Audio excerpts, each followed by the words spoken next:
Okay, so welcome back. So sa video na to, solve natin tong lab na blind OS command injection with time delays.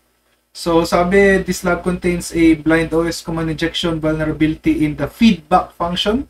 So the application executes a shell command containing the user supply details. The output from the command is not returned in the response. So blind nga. So to solve the lab, exploit blind OS command injection vulnerability to cause a 10-second delay. So, access natin yung lab. Tingnan natin kung anong meron dito. So, sabi, ang command injection daw natin nasa feedback functionality. So, click natin submit feedback.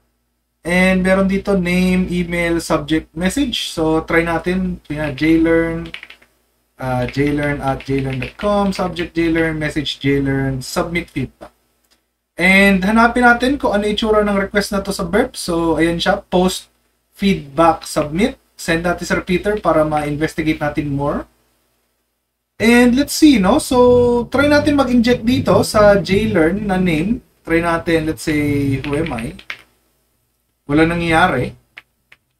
Try natin sa email. Try natin, who am I? Sinabi dito, could not save, no? So, medyo suspicious na yan. Pero tingnan natin muna yung iba. Subject, let's say, who am I? Wala din nangyari. And sa message na who am I. So, wala, no? So, highly likely, nandito siya sa email, no? Sabi, who am I? Because could not save.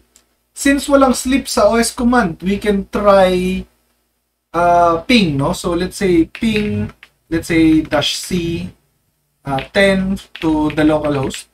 And kailangan natin i-URL encode ito para pumasok yung payload. And let's see, no?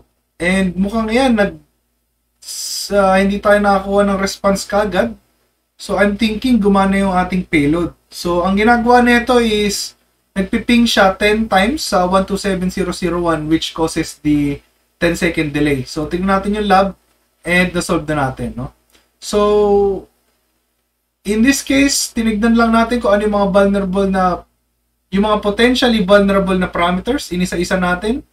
Then, na-determine natin na suspicious yung email na variable. So, dito tayo nag-inject ng ping command natin para makapagpa-sleep ng 10 seconds. So, I hope na-gets nyo yun and see you in the next video.